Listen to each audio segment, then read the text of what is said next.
In space, no one can hear ice cream.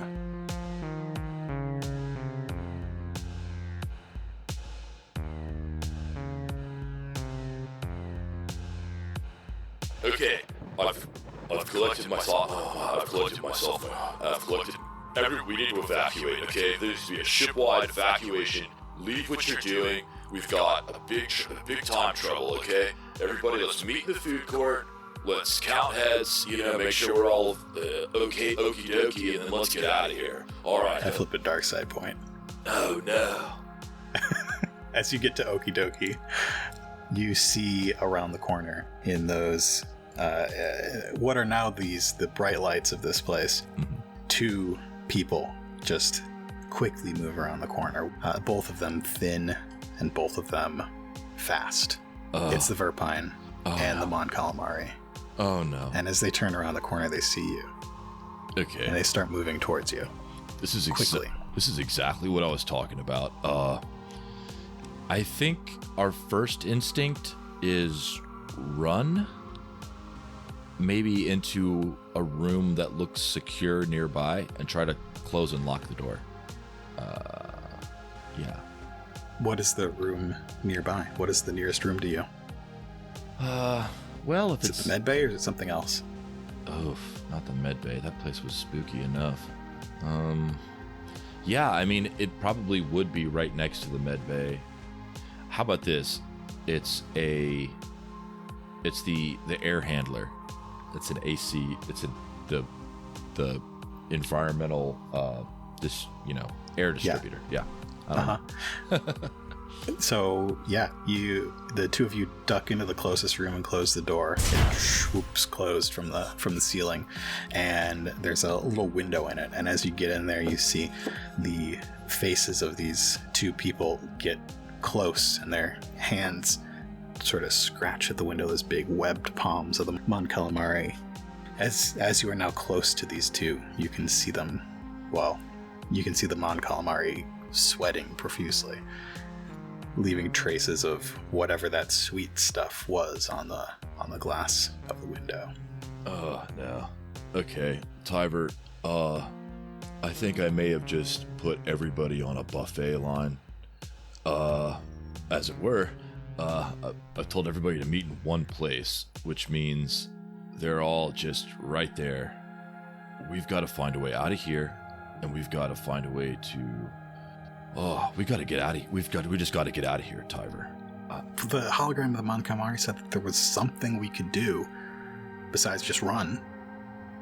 I mean, if I know anything about food-related illnesses, you've got to cook whatever it is to a certain degree, and it will kill off, the potential for foodborne illnesses. Maybe this is a turn the heat really far up, right? It's super cold in here, right? But yeah, that could be it. Maybe it's the temperature control, quality control, temperature control. The med bay was warmer. Right. Oh, maybe that's something we could do. All right. Well, I'm not going out this way. I'll tell you that. I don't know if there's another way out. So Jock turns around and is like, these are air vents. What are the odds a mall would have crawlable air vents? I mean, have you ever seen anything like that, on the HoloNet? I've seen it in movies, but I don't know about real life. I think we got to flip a dark side for this one, bud. So I think, is it possible to flip a dark side and find, maybe at least one path that's got a larger air supply? I don't know. Yeah. So you flip a light side point, and you can definitely squeeze in. Even though Jock is kind of a big guy, Tyver is significantly less large than Jock, and Tyver goes first. All right. As Tyver gets in first, and Jock climbs in there and is about to put the panel back on, he sees those two faces staring out in through that window. Maybe we should have put some paper over that so they didn't see what we were doing. You know what? Let's just keep going. Let's just keep going, bud. So, yeah, I think we're gonna try and as best we can, get back towards the food court, maybe follow the smell of spoiled food. You can try that. Yeah. What do you think? I think we should roll. What do you think you would roll? Well, I was gonna say maybe I should be rolling stealth to move quietly, but all these pots and pans and jingly things all hanging off, it's like, I don't think we're gonna be stealthy. Well, you could do a stealth. I think it's going to be with 2 setbacks for your pots and pans and jingly things. Probably difficulty set by their perception, which is not going to be great. Or vigilance. Let's see. Yeah, it's... I'm going to say it's easy with a red, with a flip of a dark side point.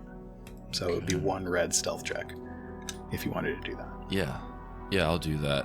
And I'll tell you what, I'll flip a light side point. Okay. Too. Because I know the dilemma of being a GM and just not having those fun points to work with. So. It's a nice economy. Yeah. It is a nice economy. All right, so I'm rolling 2 yellows, a green, and against 1 red. All right, 1 success, 2 advantages. Okay. So you get into these ducts and manage to be pretty quiet considering your size and the arsenal of food-related cookware. Food-related cookware. Cookware. You're strapped with. What do you have for those 2 advantages? I think that the pungent odor of, spoiled food is...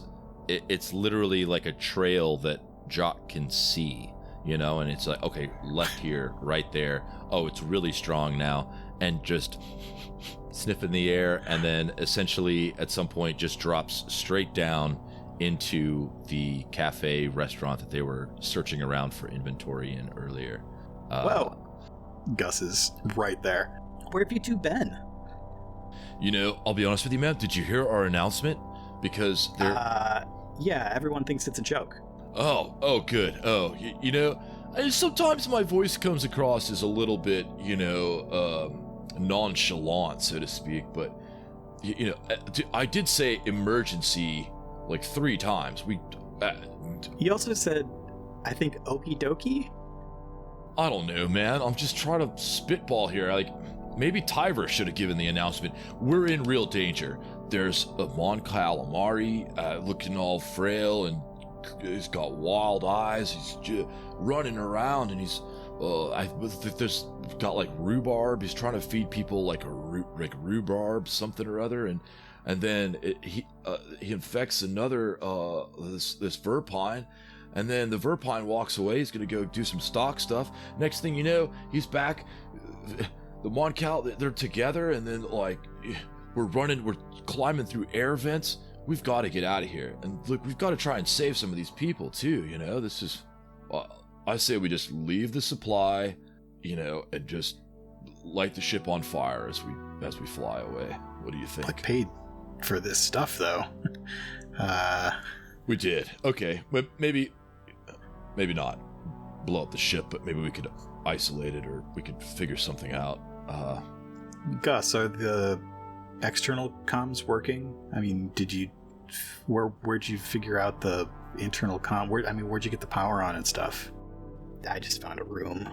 Just pulled the switch twice. That's weird. Yeah, the switch was up when I went back, like somebody turned the power off again.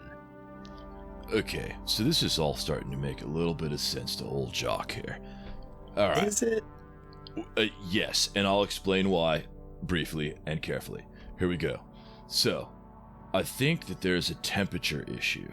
I think that this virus or whatever was affecting these 2 is based on how hot or cold it is, and this thing wants it really, really cold. It doesn't do well in heat. Maybe that's how it was able to survive in wild space, or I don't know, I'm just spitballing, but maybe we've got to not only... Oh man, everything's gonna smell so terrible with the heat, with all this spoiled food. Anyway, we've got to turn the heat up really high, and force... Where do we do that? Maybe atmospheric... Oh, we were just there, weren't we? Atmospheric controls. Can you find your way back? Well, I could just follow the absence of this funky smell we're standing in now. It's bantha milk, bruh. I'm telling you right now. No, it's not good. Yeah, we could find our way back. I think we could definitely find our way back. Yeah. You in, Gus? Yeah? Yeah. Alright. I'd like a vigilance check. Okay. Oh, man. I don't think I'm very good at vigilance. No, you're not. Terrible. What's the difficulty there? The difficulty is average. It's 2 purples. Alright, I'm going to flip another light side point. Okay. Alright. Oh, wow. So I got 1 failure, 1 threat, and 1 triumph. Okay. It's fun to describe the thing you don't notice. You don't notice something. And you hear some banging from one of the neighboring food stalls. Oh, no. Okay. Triumph? Maybe the triumph is that, kitchen acoustics are a familiar setting, and so potentially Jock is able to identify what sort of a thing it might be coming. Is it from our kitchen or the neighboring? No, it is not. It's from across the way. Across the way, okay. Perhaps Jacques could have a better idea of what it could be. Well, it sounds like somebody large not knowing their way around a kitchen and knocking a bunch of things over. Okay. Which doesn't sound like a triumph. No, it doesn't really. But again, it's a threatening thing. I mean, yeah. All right, so we've got a choice here. We can either go and figure out what that noise was, or we can go back into the air ducts and get this place cooking. I think we should move away from the scary noise. Yeah. All right. We're hoisting up Gus first, right? That's a given. Oh, we're going back through the air ducts. Okay. Yeah. Oh, wait, was the scary noise in the air ducts? No, it was in the next restaurant. Yeah. Yeah. Or away across the way. Yeah, we're going back in the air ducts. Atmospheric controls. Ugh. Why, we just came from there. I can't believe that. All right. Yeah. I did enjoy that you were describing turning the heat up while you were standing next to the heater and then you didn't do it. Yeah. I think it was when you're in a fight or flight situation, you're looking for what's our next objective, but you can say one thing, and it's kind of how horror movies work too. Don't take the axe off the wall. Grab a pair of scissors from the desk. For later. Save the axe for later. So I think Jock is muttering to himself about like why did you do that? Pushes Gus up in. And then I think the Deveronian is somewhat smaller for a Deveronian. Yeah, he's smaller. Yeah. Pushes Tiber back up into the vent, and then takes off his bag, hands the pan up, pulls off everything that makes noise, just lays it in the kitchen, and tosses the pan up, and then leaps up and sort of pulls himself up into the vent. I'm guessing with a little help. Yeah. Yeah, with a little help. You make your way back towards the environmental controls. You don't see in the kitchen. I think as you go into the air duct and maybe close it up behind you, our camera slowly moves across the cafeteria past discarded plates and old food on the tables, and forks and knives scattered across the floor, to this dark space across where the Golden Gundark people were working. And we don't see the Nikto, and we don't see one of the Aqualish, but the other one is on the floor, beginning to sweat profusely. And our camera continues to move up onto a food prep area where we see a plate and a fork and a dessert that is one bite taken out of it. Oh no. It was rhubarb pie all along. Oh, I don't. It's flan. It's flan. I keep saying rhubarb. I don't know why. Just because it's funny. Yeah. Flan is a funny dessert. It is funny. The way it wiggles. Oh. Jock and the crew make it back, and immediately Jock is taking an inventory of everyone's knowledge of atmospheric controls. Tyver knows nothing. What does Jock know? Jock has a little bit of a mechanical sense just from fixing equipment throughout the years in the kitchen. Has become familiar with how everything hooks up, how it works, and the basics of, has had to pull apart a few electric panels, replace some fuses. Yeah. He's no slouch in that regard. And I think maybe that's what Jock's going to try and do, is just go, I need to not only turn this up, but I need to make sure it stays on. Okay. So if you do a check, you're gonna get 2 boosts from Gus, because Gus works construction and knows his way around at least putting these things together. Okay. Yeah. Well. So yeah, you make it back to this small room. You see the trails of fingerprints on the glass of the window, but you don't see the 2 people outside. Okay. The room's dark. You each have a glow rod, and you get to work. It shouldn't be too difficult, I don't think. Yeah. But it is a giant spaceship, so it's right. Probably not like your home thermostat. Right. Exactly.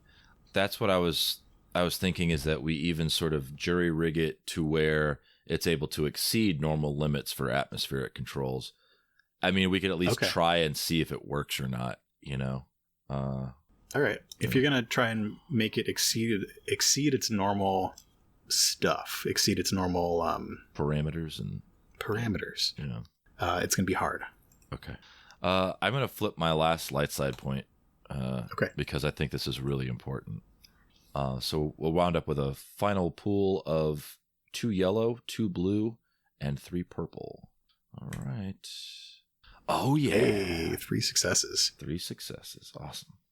Jock and Gus tinker with the mechanics of this thing, and it takes a couple minutes, but you begin to hear the movement of air through it, and you hear this something internal, something down below clicks on, and a hand on the ducts can tell you that these things are now pumping out hot air, not warm air, hot air. Mm-hmm. Moving through them before, you could tell that they weren't even on. The temperature of the air here being just mostly influenced by the coldness of space outside.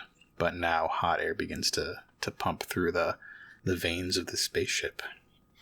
Yeah. Probably, I know you didn't get any threats, but it's probably too hot for you to go through the ducts now. Yeah, that's exactly what I was thinking. All right. And it's also getting hot in this tiny room. It should be hot everywhere. That's really the goal. But bigger spaces take longer to fill up. True. So, Tyver, Gus. Yeah. We have got to stay close, bunched formation. I'm going to take rear guard, and I'm going to push you forward.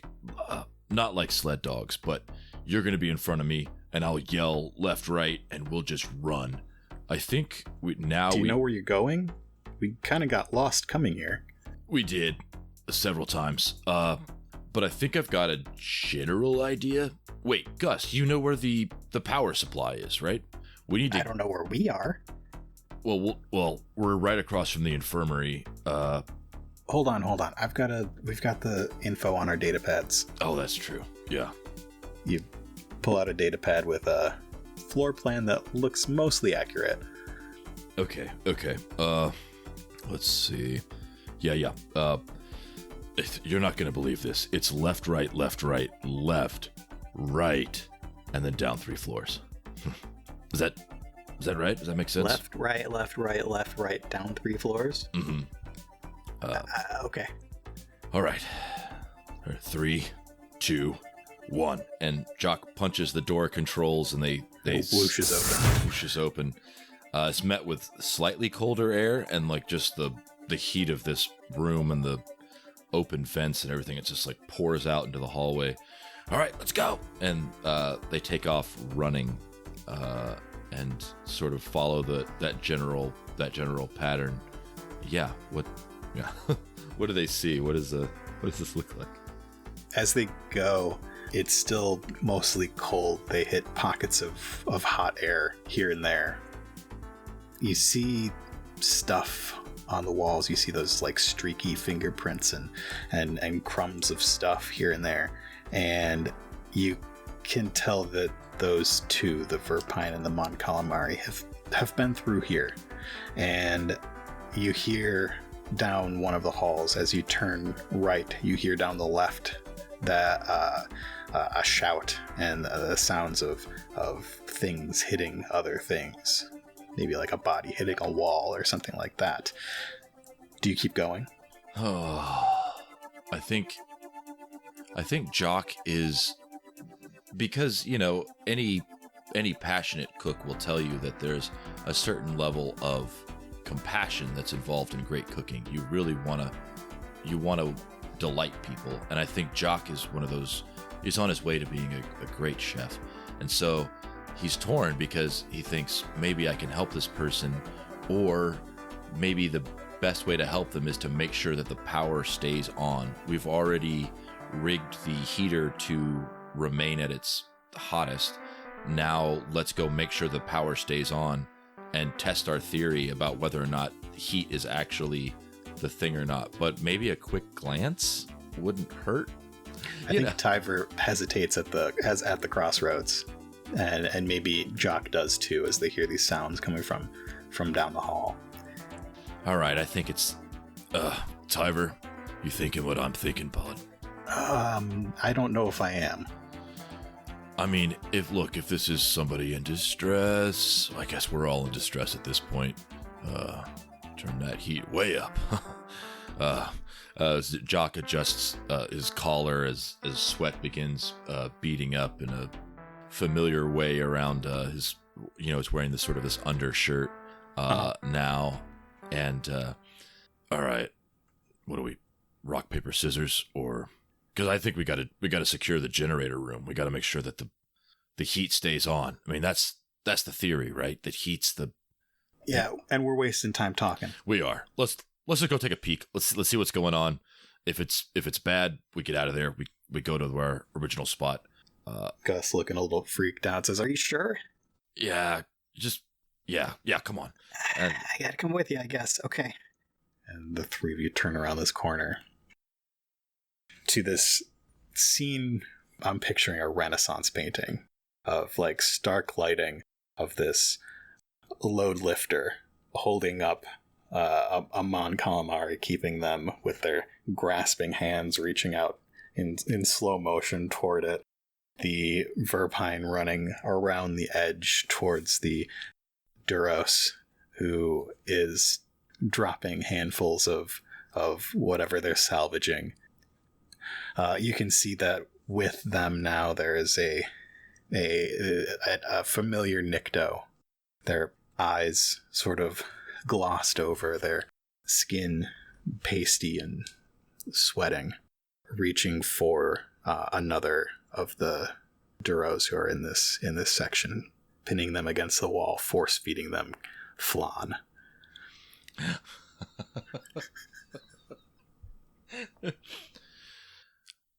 So maybe it's not warm enough in the hallway yet, or maybe our theory is bad in the first place.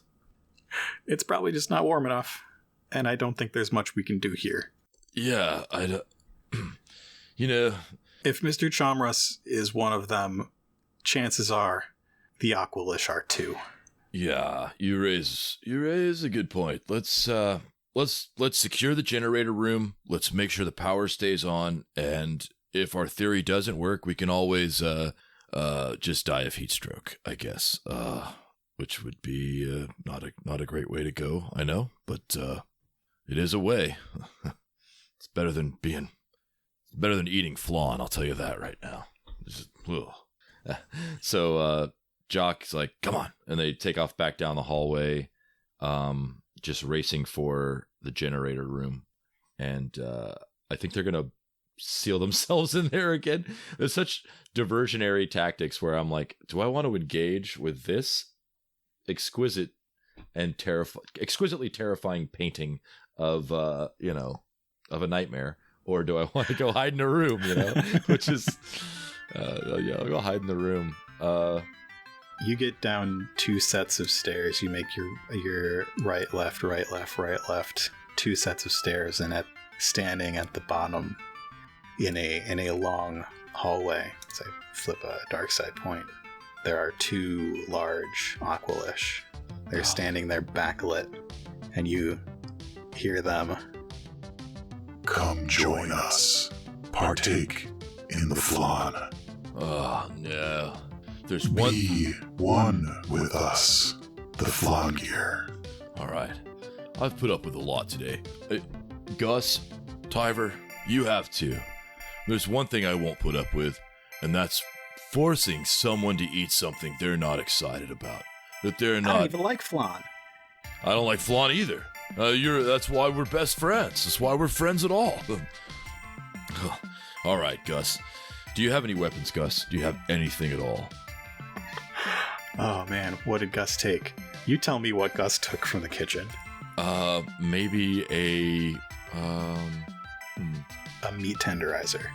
Yeah, meat tenderizer. Yeah, just like essentially a truncheon, you know. Yeah. Yeah. Gus pulls it out of a pocket. I took this. Bro, this is I wasn't gonna say anything. Sorry, Tyver. And Tyver, you've got the Vibros patch. I've got the Vibros patch. Okie dokie do. Do you know how much I was hoping you would call it a Vibros patch? Really? Really? Yeah. You got the Vibros patch. I've got Big Panda here, and all right. Come join us. Yeah. We'll join you for a nice dinner. Unfortunately, tonight we are serving up boatloads of flapjacks. Oh, let's flatten them. Thanks for listening to this episode of Coruscant Nights. Thank you to Sam from the Starboards podcast for playing on these episodes. If you like Coruscant Nights, be sure to check out our other shows, The Other Place, Tales from the Grey Library, and Lone Gamers of the Apocalypse. And be sure to check out our Patreon. Currently on the Patreon, Doug and I are releasing Bad Batch Boys, a podcast where I make Doug watch all of the Star Wars things that he hasn't seen. We're currently doing a deep dive into the Clone Wars Season 7 with episodes releasing every other week. Coruscant Nights is a production of Nightcast Creative. You can find more info about us and all of our other shows at nightcastcreative.com.